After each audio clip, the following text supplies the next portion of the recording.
Olá! Nós da Bethel Church desejamos que essa palavra seja de grande bênção para a sua vida. Estamos no meio desse projeto há 10 anos e acho que fizemos algo assim nos domingos, talvez 2 ou 3 vezes, não muito. É intencional. Não queríamos transformar nossa congregação em um projeto de construção. Mas acho lindo quando temos a oportunidade de compartilhar para onde estamos indo, qual é o progresso. Eu sou grato, agradecido pela nossa igreja online e agradecido por você. Deixe-me orar. Senhor, obrigado por esse dia. Eu oro para que haja corações abertos, mentes abertas, espíritos abertos hoje enquanto interagimos. Amém. Sabe, normalmente não temos um tema, nós só pregamos. Em outras palavras, ninguém nos dá um tema. Mas eu sabia há uns 3 ou 4 meses que ia pregar o primeiro domingo e o Bill vai pregar o próximo domingo sobre o projeto de construção. Passei boa parte do dia ontem me preparando e fiz todas as anotações ao redor de Neemias, construindo o prédio, sobre coragem. E disse ao Senhor, quando eu fui para a cama ontem à noite, se tiver alguma coisa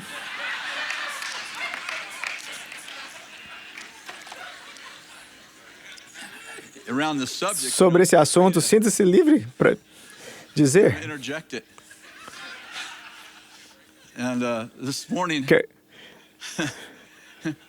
Quer dizer, eu pensei que estava fazendo para ele, mas, sabe, eu já preguei mensagem sem unção e eu sei para onde isso vai. Então eu tento fazer, ok, Senhor, se você tem algo que queira compartilhar. E essa manhã eu tive um sonho por volta de 5 da manhã. Eu estava consertando, estava em minha casa ou em algum lugar e eu estava consertando essa coluna. E no sonho, havia alguém que me trazendo materiais para consertar essa coluna. E tinha luz dentro da casa e tinha luz lá de fora, era dia. Mas quando eles vieram com o caminhão, com os materiais para reparar a coluna, em vez de parar na minha garagem, ele subiu sobre o meu gramado. E quando eu olhei para fora para dizer algo a ele, estava escuro. E quer dizer, era dia, mas estava escuro. E ele subiu sobre o meu gramado e quebrou a minha irrigação. E eu saí correndo e disse, o que você está fazendo?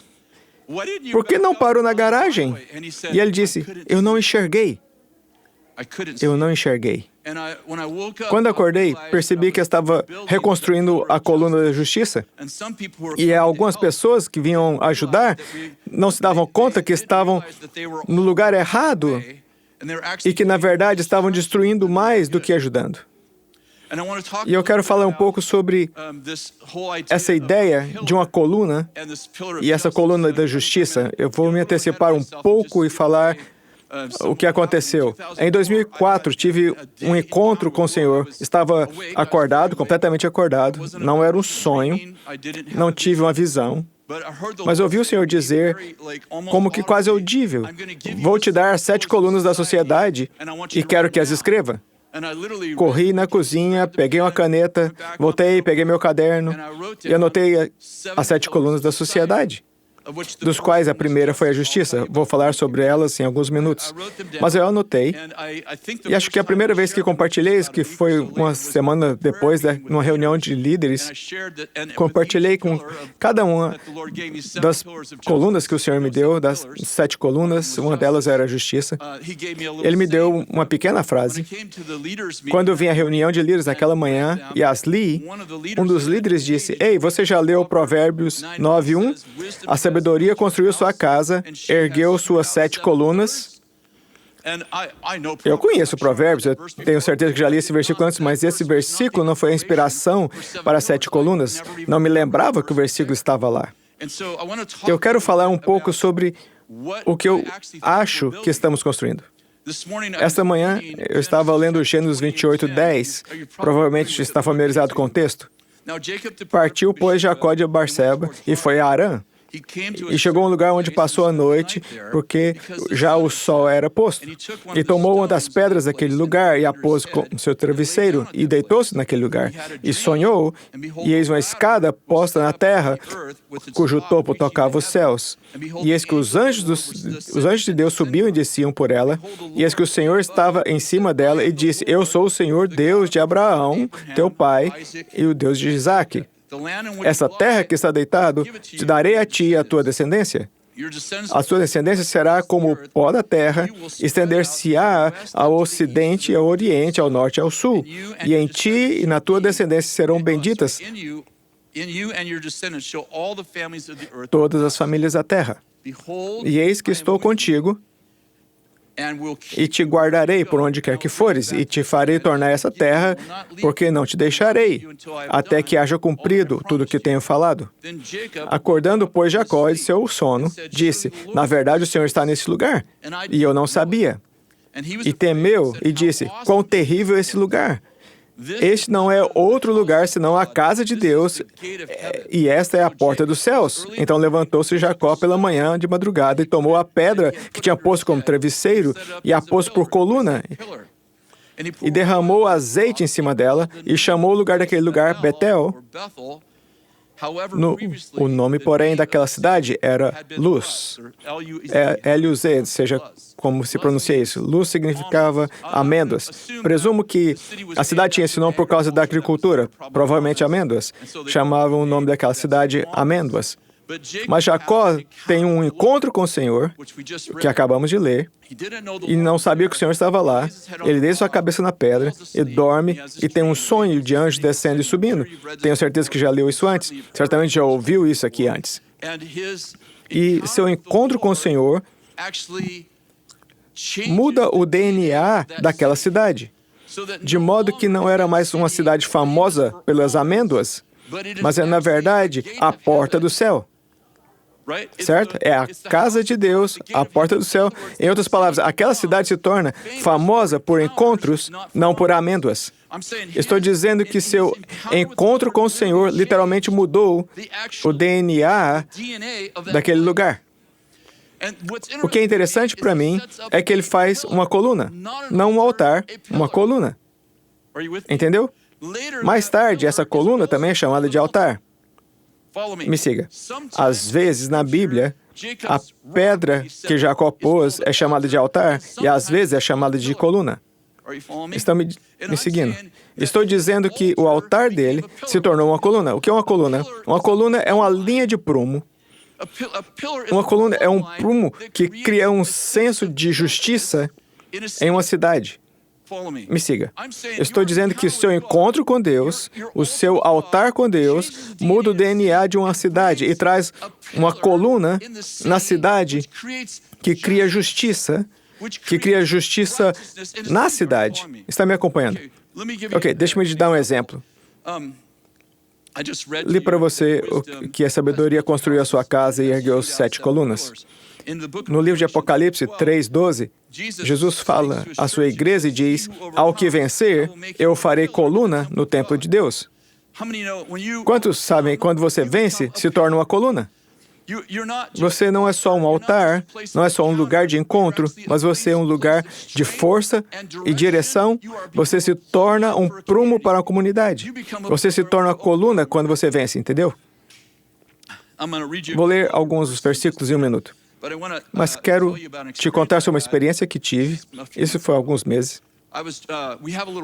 Temos uma pequena fazenda em Xingontal. E se você já esteve em Xingontal, a estrada é um pouco estreita. É uma estrada de 2 pistas até Xingontal. Os carros passando por você, sabe, são 2 pistas. Acho que o limite de velocidade é 100 km por hora. Então você está passando pessoas umas pelas outras, e a única coisa que impede de bater um no outro é essa linha amarela no meio. Estava dirigindo e tinha muito trânsito naquele dia, e estava pensando, essa linha amarela pintada no chão é a única coisa que nos separa. E tive esse pensamento, então estacionei e gravei. Vou ler. Estou dirigindo, percebendo que temos acordos sociais uns com os outros para nos mantermos seguros. Estou dirigindo em uma estrada de 2 pistas, cruzando carros a 100 km por hora, com somente uma linha amarela pintada no chão nos separando. Os outros motoristas têm um acordo para permanecer na faixa deles e eu tenho um acordo de permanecer na minha faixa enquanto passamos um pelo outro. O acordo implícito não é moralmente certo ou errado fora do contexto, mas o contexto da nossa velocidade e o risco de batermos um no outro torna o nosso contrato social primordial. Posso não concordar com o limite da velocidade, mas se não concordar em dirigir do lado direito da estrada, ou no caso do Paul, na esquerda, pode ser fatal para mim e para os outros motoristas. Esses contratos morais são muitas vezes referidos como leis, e sem leis o mundo seria uma caótica e enorme armadilha mortal. O governo é comissionado por Deus para criar e aplicar leis em nome da paz e da segurança.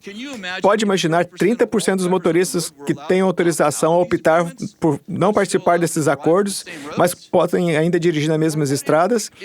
Ou se votássemos em que lado da estrada queríamos dirigir e o lado direito ganhasse por voto popular, mas todos que votaram para a esquerda decidissem que iam dirigir do lado que eles preferem? Não sei se você está indo onde eu estou indo. Em Juízes 17:6 diz, naqueles dias não havia rei em Israel, cada um fazia o que parecia bem aos seus olhos. Entendeu isso? Naqueles dias não havia rei em Israel, cada um fazia o que parecia bem aos seus olhos. Estou ressaltando que prumos criam valores culturais, e esses valores culturais criam leis, entendeu? E essas leis criam segurança. E o maior prumo é a justiça. Quantos sabem que quando Jesus morreu na cruz, ele criou justiça? Ele criou justiça para que limpasse as pessoas de seus pecados e das repercussões de seus pecados. Ele mudou a linha de prumo para que, ao invés de ser punido pelo pecado, ele criou uma coluna. Ele criou uma coluna e essa coluna disse, escute, a linha de prumo é que se você me receber, já não tem que pagar por seu pecado, não estamos mais policiando o pecado, mas promovendo a justiça. O que eu quero dizer é que vivemos em uma cultura que é baseada em pecadores. Quando o policial me para, ele não me para porque eu estava dirigindo bem. É tipo, cara, que bom. Vi você sair de casa. Foi incrível. Eu vou te dar um prêmio por dirigir bem. Não, eu estou dizendo que se um policial te parar, ele está policiando sob a condição de que você está pecando, de que você está violando a lei, entendeu? E digo que o que acontece quando nos tornamos uma linha de prumo, quando o nosso encontro com Deus se torna um altar e esse altar se torna um prumo, essa coluna redefine o solo em que vivemos e a cidade da qual somos parte. Começamos a ter justiça como prumo e, de repente, mudamos a cultura e compartilhamos que Deus não está procurando para ver o que você fez errado. Ele veio e a sua recompensa está com Ele. Está me acompanhando? Ok, melhor que sua resposta. Paul Manwar me deu esses 2 versos entre o primeiro e o segundo culto. Eu quero ler Zacarias 3:8. Ouve, pois, Josué, sumo sacerdote, tu e teus companheiros que assentam diante de ti, porque são homens portentosos. Eis que eu farei vir o meu servo, o renovo. Porque eis que a pedra que pus diante de Josué, todos digam pedra, aqui temos outra coluna. Sobre essa pedra única estão 7 olhos, e eis que esculpirei a sua escultura, diz o Senhor dos Exércitos, e tirarei a iniquidade dessa terra num só dia. Naquele dia, diz o Senhor dos Exércitos, cada um de vós convidará o seu próximo para debaixo da videira e para debaixo da figueira. Vou ler novamente. Sobre essa pedra única estão 7 olhos, e eis que eu esculpirei a sua escultura, diz o Senhor dos Exércitos, e tirarei essa é a inscrição. E tirarei a iniquidade dessa terra em um só dia. Naquele dia, diz o Senhor dos Exércitos, cada um de vós convidará o seu próximo para debaixo da videira, para debaixo da figueira. Quantos entendem que ele pôs uma pedra? A pedra tinha 7 olhos. Ele pôs uma coluna, e a coluna tinha 7 olhos. E essa coluna tinha uma inscrição que dizia: em um dia eu tirarei toda a sua iniquidade. Quantos sabem que a pedra é Cristo, certo? Ele pôs a pedra. Essa pedra tinha 7 olhos, vou falar sobre isso em um minuto. E aquela pedra tirou a nossa iniquidade, mudou nossos valores, ela mudou as linhas. Estão me acompanhando? Zacarias 4, de 1 a 10. E o anjo que falava comigo voltou e despertou-me, como aquele que desperta do seu sono. E disse-me: que vês? E eu disse: olho, e eis que vejo um castiçal de ouro e um vaso de azeite no seu topo, com 7 lâmpadas e 7 canudos para cada uma das lâmpadas que estão no seu topo. E por cima dele 2 oliveiras, uma à direita do vaso de azeite e outra à esquerda. E respondi, dizendo ao anjo que falava comigo: Senhor meu, o que é isso? E o anjo me respondeu, que falava comigo, dizendo: não sabes o que é isso? E eu disse: não, meu Senhor. E respondeu-me, dizendo: essa é a palavra do Senhor, Zorobabel, dizendo: não por força, não por violência, mas pelo meu espírito, diz o Senhor dos Exércitos. Quem és tu, ó grande monte? Diante de Zorobabel tornar-se-á uma campina, porque ele trará a pedra angular com aclamações, graça, graça a ela. E a palavra do Senhor veio a mim novamente, dizendo: as mãos de Zorobabel, que lançando os alicerces dessa terra, casa, também as suas mãos a acabarão, para que saibas que o Senhor dos Exércitos me enviou a vós. Porque quem despreza o dia dos pequenos começos, pois esses se alegrarão vendo o prumo na mão de Zorobabel. Esses são os 7 olhos do Senhor que percorrem toda a terra. Ele diz: a pedra tem olhos.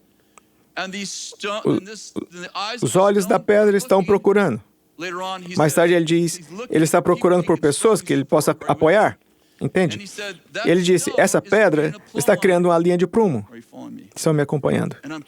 Eu estou apontando que o Senhor está criando uma linha de prumo, e o que está acontecendo é que não estamos construindo um prédio, estamos aumentando a nossa capacidade. Porque estamos aumentando a nossa capacidade? Porque enquanto o mundo se afasta da justiça, enquanto o mundo se aprofunda nas fossas, eles não conseguem saber que gêneros são, não conseguem saber, sabe, em nome do amor, temos que amar todos. Eles confundiram o amor, estão subindo no gramado, quebrando a irrigação, cruzando a faixa dupla em nome do amor. E Deus está dizendo, eu estou levantando uma linha de prumo, está vindo do altar. Entendeu? Está se tornando uma coluna, está vindo do altar, do seu relacionamento comigo. Eu vou construir um altar que se tornará uma coluna, que se tornará um prumo, que vai mudar as nações. Porque o Senhor está mudando a justiça através do seu sangue. E digo que não estamos construindo um prédio, estamos aumentando a capacidade desse movimento de penetrar nas nações com essa coluna aqui no meio, os olhos do Senhor nessa coluna, mudando a história da América e do mundo. E temos que aumentar nossa capacidade, porque a profunda escuridão requer uma luz maior. Agora estão entendendo. Eu tive esse encontro, te falei há pouco, 21 de janeiro, e o Senhor me disse para anotar as 7 colunas. Só eu vou ler, não vou ensinar sobre isso, mas vou dar as 7 colunas que Ele compartilhou comigo. A primeira que Ele me deu foi a justiça, e Ele me deu uma pequena frase com cada uma delas. As leis são o facilitador da justiça. A lei só tem o propósito em fazer justiça. Desculpe. A lei só tem o propósito em promover e sustentar a justiça. Quando a sociedade perde os alicerces da justiça, a lei começa a servir a si mesma e começa a ganhar vida própria. Isso cria uma cultura em que os oficiais de paz se tornam agentes da lei e os tribunais se tornam magistrados da lei. Os juízes agora julgam para determinar se alguém violou a lei, em vez de determinar se cometeu uma injustiça. Provérbios 29, 4 diz, o rei dá estabilidade à terra pela justiça. A próxima, a segunda coluna é paz. E o Senhor me disse, a paz é a base do governo. O propósito de todo governo é facilitar a paz. Quando a paz é retirada do governo, o governo começa a servir a si mesmo. O objetivo dos governantes se torna permanecer no poder em vez de estender as fronteiras da paz. Isaías 9:7 diz, não haverá fim para o aumento do seu governo ou paz. A terceira coluna, que você pensaria que seria a primeira, é amor. Amor é o propósito da paternidade. Os pais são os facilitadores do amor. Quando se perde o amor, os pais se tornam chefes e sua família se torna súditos. O cuidado e a compaixão são substituídos pela perversão sexual e pelo abandono. A felicidade não é mais o fruto de um relacionamento amoroso, mas se torna o propósito dele. Eu não estou feliz se torna a razão das ações. Romanos 3:10 diz, o amor não faz mal ao próximo. O amor, portanto, é o cumprimento da lei. A quarta é a honra. A honra é o elemento da sociedade que permite que as pessoas sejam empoderadas em vez de controladas. Honra é a responsabilidade de filhos e filhas, que exemplificam o respeito que resulta em ordem. Quando a honra começa a ser servida em vez de servir, faz com que líderes exijam honra em vez de honrar. Isso resulta em uma cultura de controle que se manifesta através do medo. Acho que é a 5, verdade. Verdade é a quinta coluna. A verdade é mais do que honestidade, é a personificação da realidade. O fruto da verdade é a vida. A palavra de Deus é o facilitador da verdade. Os professores são os portadores da verdade. Quando não há verdade numa cultura, a Bíblia começa a ser servida em vez de servir. Isso, consequentemente, leva a que as pessoas aprendam, mas nunca cheguem ao conhecimento da verdade, resultando em regras religiosas em vez de realidade do relacionamento. Provérbios 29:14 diz, o rei que julga os pobres conforme a verdade, firmará o seu trono para sempre. A sexta é a justiça. A justiça é mais do que o acúmulo de boas escolhas de caráter. É a expressão visível da habitação de um Deus santo. Justiça é a personificação da própria natureza de Deus sendo manifesta através de suas criaturas, resultando que sua semelhança emana através de seu povo. Quando o divino é ausente de uma cultura, a divindade é reduzida à bondade, o que é obtida através de uma disciplina, ao invés de um coração puro. Provérbios 20:28 diz, a lealdade e a verdade preservam o rei e ele sustenta o trono da sua justiça. Número 7, a sabedoria.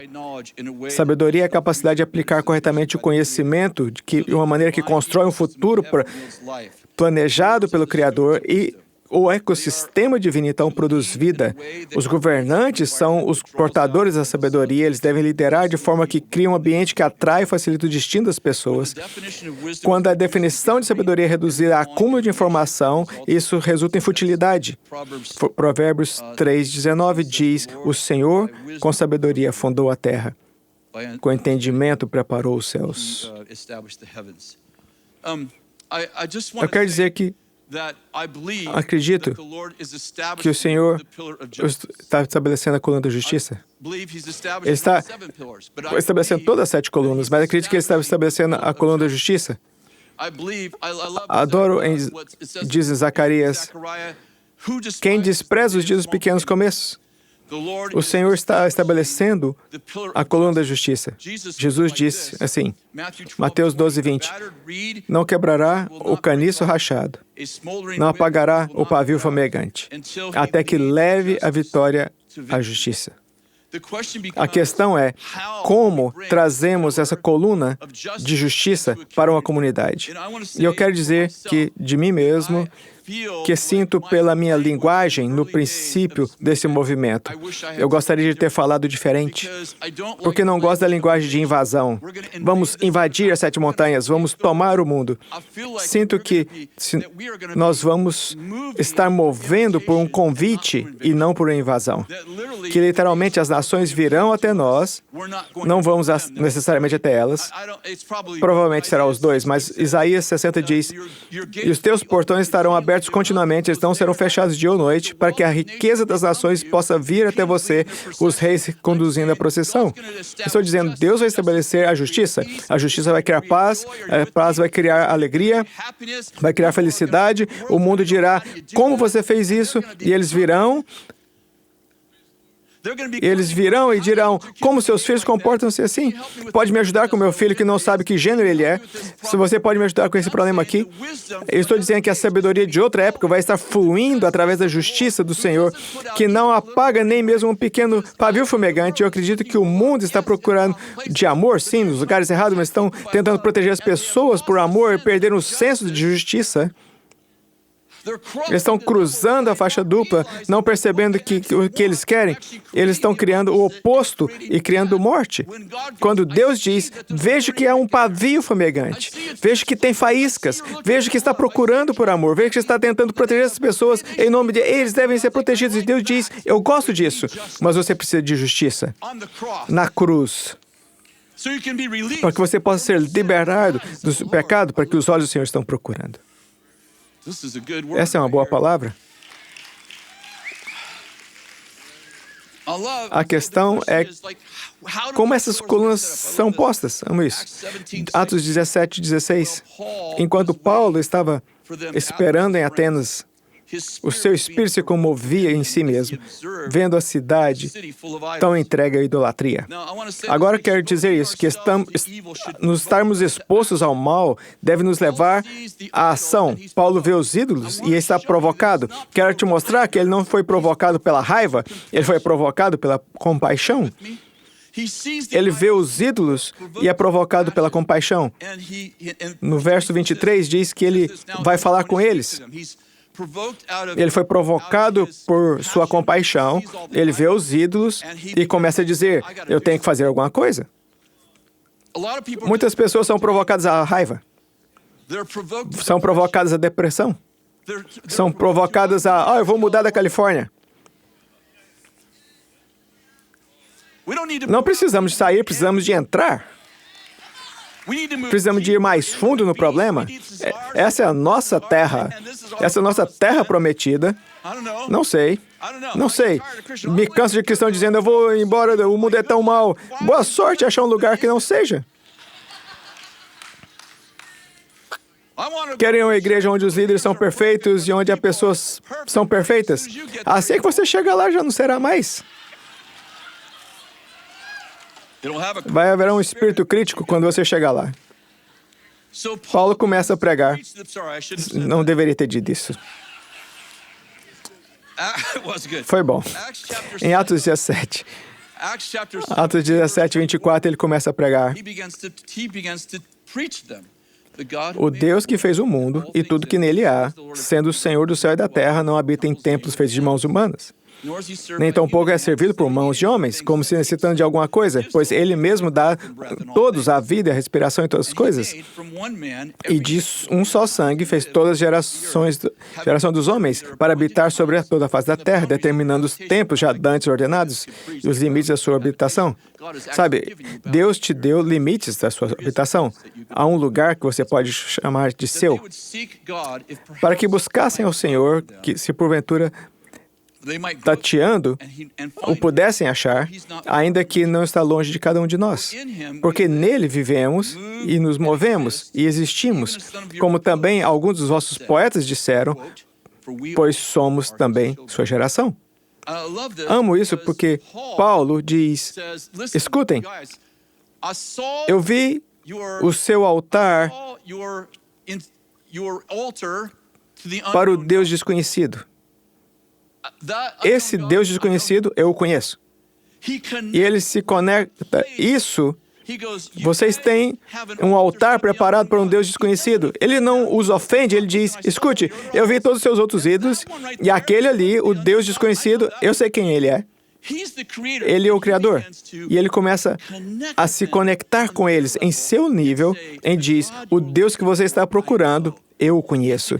Ele é o Criador. Então, ele conecta com um dos seus poetas mais famosos. Ele continua, o seu poeta escreveu, somos todos filhos de Deus. Ele estava certo sobre isso. Estou dizendo, ele cita o Justin Bieber, a Taylor Swift, ele cita a Madonna do seu dia e diz, o que ela disse, o que ele disse, sim, isso é o Senhor. Somos todos filhos de Deus. E em vez de vir com, vocês estão pecando, vocês têm ídolos, ele entra na cultura grega e diz, Ei, aquele Deus desconhecido, você gostaria de saber sobre ele? E ele traz justiça. Ele está edificando uma coluna no meio disso. Não por invasão, não por intrusão, mas por convite. E ele começa a falar com eles sobre o Deus que seus poetas estão falando, mesmo que eles não conheçam o Deus do qual estão falando. Amo isso. Essa manhã, enquanto eu me preparava, encontrei uma nota escrita em 2005. Foi escrita em 25 de dezembro. Foi escrito no Natal de 2005. Eu vou ler. Ontem a foto da Benny estava na primeira página do Jornal da Cidade. Ups. Não sabia que isso ia acontecer. Não aconteceu nas outras duas vezes. E provavelmente aconteceu com você também. Porque ela estava dedicando a Sundial Bridge, o que é uma ponte de vidro, e esta é a declaração profética do ano. Deus está construindo uma ponte invisível entre a igreja e a cidade. O mundo será capaz de ver o rio abaixo, e eles atravessarão com alegria, e nós os receberemos. São eles que estão construindo a ponte. Profundo. Benny Johnson está dedicando a ponte e o jornal está cobrindo. Uma ponte de vidro. A ponte se chama Sundial. Você entendeu? Sun, S-O-N. Malaquias diz o Sun, S-U-N, se levantará. O Sundial, a coluna. Deixa pra lá, você tem que ser um pouco estranho para entender isso. É uma ponte de vidro construída por pessoas que talvez não conheçam o Senhor, não sei. Mas é uma declaração profética e ela, nossa líder de intercessão, está dedicando a Sundial Bridge, uma ponte de vidro onde você pode ver o rio abaixo dela. O rio Sacramento? Oh, espere, isso pode se aprofundar. O rio Sacramento? Eu sei onde isso vai dar. Vejo 4 minutos lá e tem outra coisa para dizer. Alguns anos atrás, me pediram para escrever um artigo inspirativo para o nosso projeto de construção. Provavelmente 6 ou 7 anos atrás. Quando você escrever alguma coisa, você é autor de algo ou escreveu artigos, levante sua mão. Bem, você vai se conectar com isso. Eu tinha um prazo, que é sempre muito útil, e eu estava tentando escrever esse artigo inspirativo e estava olhando para o papel até gotas de sangue caírem da minha cabeça. Estou exagerando para fazer o ponto. E eu escrevi um monte de coisas e depois li para mim mesmo, tipo, isso é terrível. Isso é terrível. E eu passei horas escrevendo e reescrevendo coisas terríveis. Parava um pouco, pegava algo para comer, voltava e dizia, oh, isso é terrível. E senti que o Senhor disse, você quer ajuda?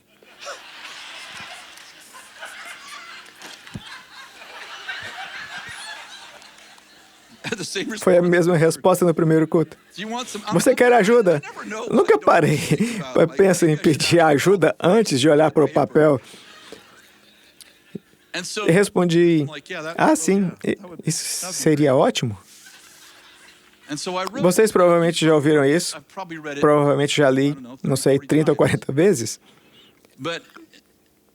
Mas sinto que é ungido e que isso veio de algo que o Senhor me deu e sinto que é ungido para agora.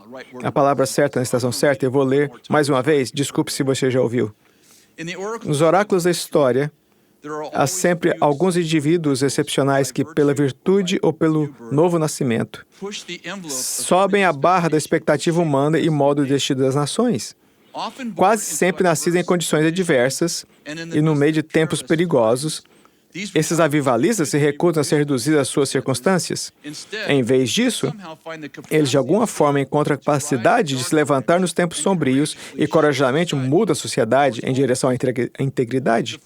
O primeiro grande despertar foi instigado por dois desses radicais que ousaram desafiar os protocolos religiosos de sua época e, em vez disso, moveram-se no poder do Espírito Santo.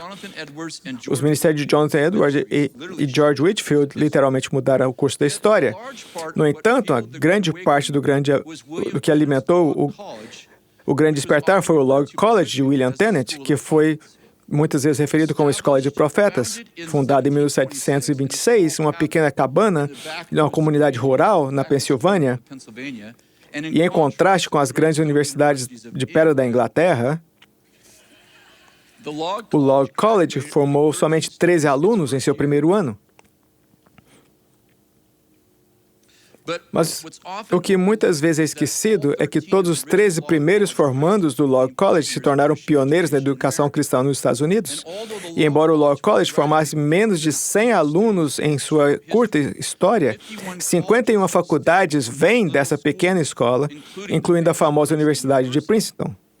O Log College tornou-se uma espécie de Belém, dando origem a avivalistas que ousaram crer que poderiam mudar o mundo. Os professores de renome nos dias de William Tennant ridicularizaram o Log College. No entanto, mal sabiam que naquela comunidade insignificante, Tennant estava treinando e equipando os que mudariam o mundo.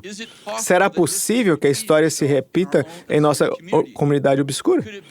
Será que esse mover de Deus iniciado numa pequena comunidade de Weaverville é chamado por Deus para alterar o curso das nações? Pode ser que estejamos no meio do terceiro grande despertar, que os 15 mil reformadores que vieram de mais de 80 nações para serem treinados e equipados são só o começo do cumprimento da visão do profeta Isaías, de reis que vêm ao brilho de sua ascensão. Somos obrigados pelo grande número de almas que migram para cá para serem equipados com grandeza, a nos preparar para crescer. Temos que nos preparar instalações, aumentar nossa capacidade, aprofundar nossa determinação. Não estamos aqui para levantar um monumento à glória de Deus. Estamos alimentando o movimento, forjando um legado e carregando sua presença. Como Antioquia, no primeiro século, preparamos um centro apostólico para moldar os futuros avivalistas que chegarão aos cantos mais sombrios do planeta com as boas novas do reino e do evangelho do reino. Com tudo isso em mente, devemos nos erguer e construir. Construir uma casa para os poderosos. Um povo que esteja equipado para restaurar cidades arruinadas. Construir um local de lançamento para as próximas gerações. Construir uma comunidade que o modela na terra como é no céu. Por favor, junte-se a nós nesse esforço épico de transformar o mundo até que os reinos deste mundo se tornem o reino do nosso Senhor. Esse é um momento excitante. Eu quero ecoar algo que o Dan já disse. Muitos anos atrás, por 17, 18 anos atrás, começamos a receber promessas de que iríamos começar uma faculdade. É meio engraçado, eu e o Bill nunca graduamos de nada, exceto o ensino médio. Eu diria que Deus usa as coisas tolas do mundo, mas não vou dizer isso porque acabei de dizer Bill. Então, quero continuar aqui. Mas começamos a ouvir essas palavras proféticas sobre ter uma universidade, uma faculdade, e que mudaríamos o sistema educacional em direção ao conhecimento e à glória de Deus. E há 2 semanas, fomos credenciados e oficialmente somos Bethel College. Oh, sim.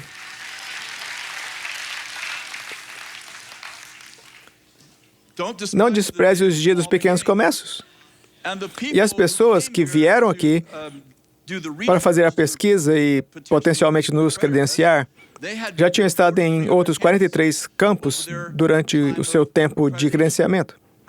Acho que são provavelmente vários anos. E eles fizeram essa declaração para a nossa equipe. Essa é a melhor equipe que já analisamos para credenciamento. A melhor equipe. O formulário tinha 400 páginas. Demorou 1 ano para preencher o formulário. Isso não era uma coisinha.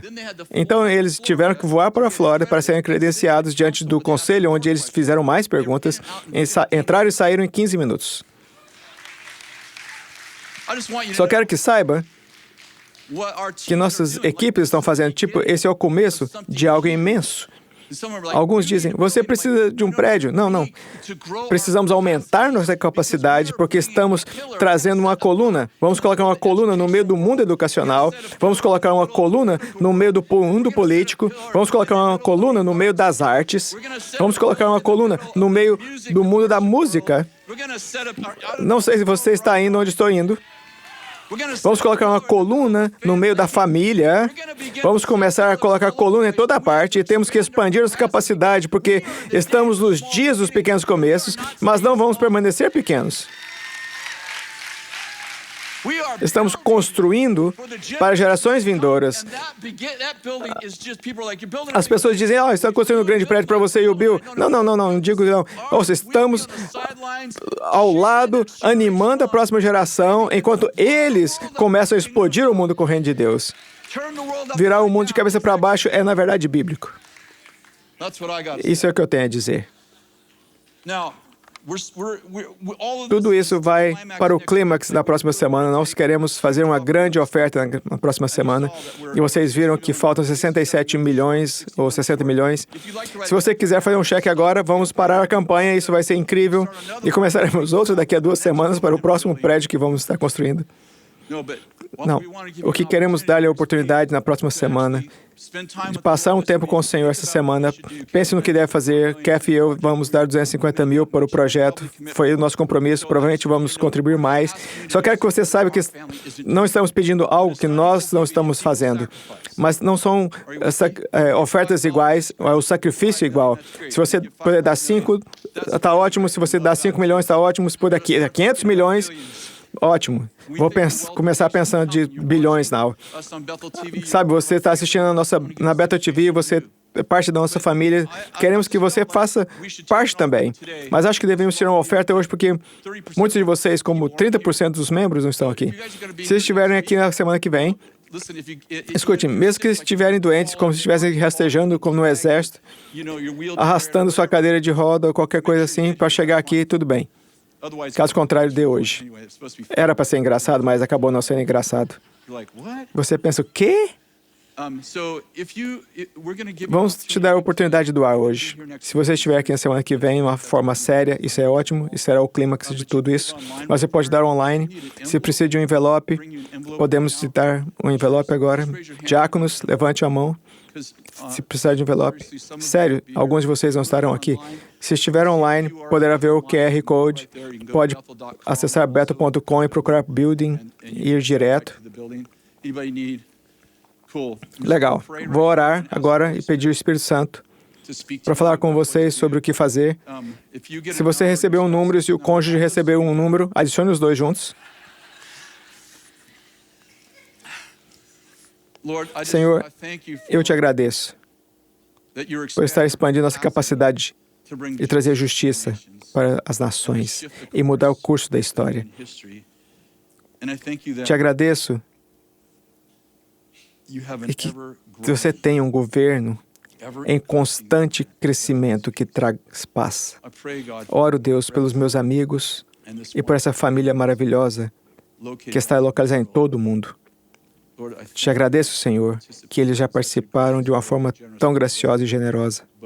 Mas, Senhor, oro que os leve à linha de chegada.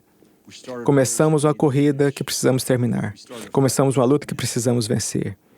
Então, eu abençoo o seu povo e eu oro, Deus, por um derramar nos próximos 7 dias para podermos terminar esse prédio livre de dívidas, como os profetas têm profetizado. E, Senhor, eu oro para que todos que se comprometeram e que não se comprometeram, que acelere e expanda sua capacidade para a riqueza. Em nome de Jesus. Amém. Vai em frente e passe as cestas. O Tom vai encerrar.